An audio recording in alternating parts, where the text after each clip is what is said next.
এই দেখুন আমার আজকের রান্না। এখানে ভাত, এখানে রয়েছে মুগ ডাল,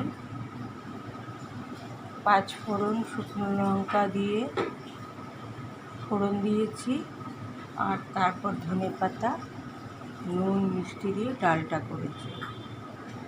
এখানে রয়েছে পনির, মটর পনির এটা করেছি দই দিয়ে, ধনে জিরে আদা বাটা দিয়ে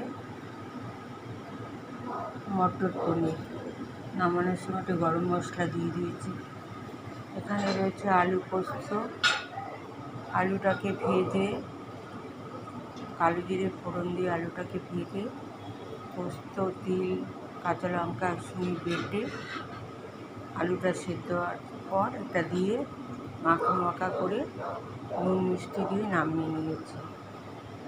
এখানে রয়েছে শসা শুক্তো, দুধ দিয়ে সর্ষে ফোড়ন দিয়ে আদা বাটা দিয়ে শসাটা করেছি, সঙ্গে একটু বড়ি ভাজা দিয়েছি। আর এখানে রয়েছে বেগুন বাহার, বেগুনটাকে নুন হলুদ দিয়ে ভেজে তার মধ্যে ধনে জিরে, তারপরে আদা, একটু দই সব মিশিয়ে নুন মিষ্টি মাখিয়ে তারপর এটা বেগুনটাকে সাজিয়ে দিয়ে নামিয়ে ফেলেছি। এই হচ্ছে আজকের রান্না। এখানে তো ভাত রয়েছে, আর বলে দিলাম ডাল, মটর পনির, বেগুন বাহার, শসা শুক্তো, আলু পোস্ত। এই হচ্ছে আমার আজকের রান্না। ভালো করে বললাম, দেখলেন, ভালো করে দেখালাম। জানি না আপনাদের ভালো লেগেছে কিনা।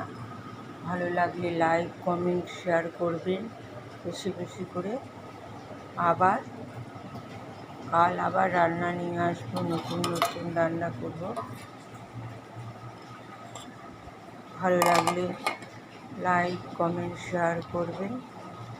আর এই পর্যন্তই, আবার পরে দেখা হবে।